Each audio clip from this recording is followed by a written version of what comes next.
Abre aí pra ela. O seu Oscar Bernardino, Abre aí pra ela. a boiada ele viajou.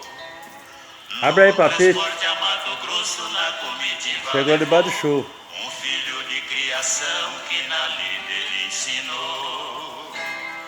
No seu arreio de prata que no rodeio ganhou, o menino ia garboso no potro que ele amassou.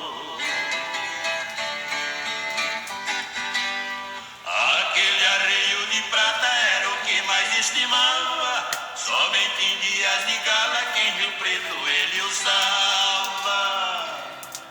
Nesta viagem seu Oscar pros peões recomendava, pra zelar bem do peãozinho que recente se formava.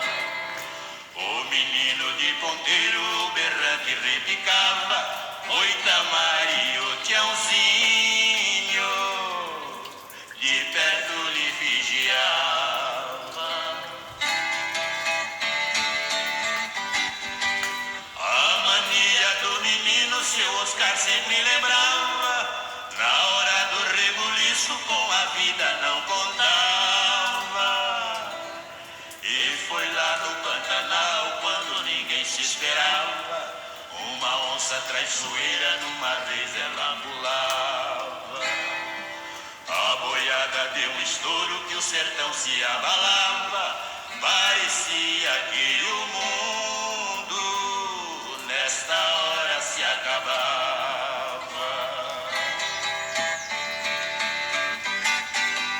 Os ares do campo virgem cheirava chifre queimado, o menino dando grito pra tentar segurar o gado. A barrigueira partiu, do cavalo foi jogado, nos cascos dos goiabanos pelos campos foi pisado. Quando a boiada passou, vira um peãozinho estirado, com seu arreio de prata, estava morto abraçado.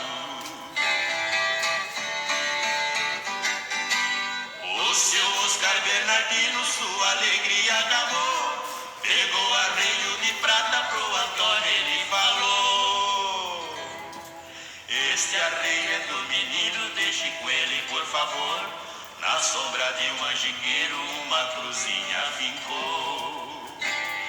E na cruz fez um letreiro, aqui jaz um domador, que apesar da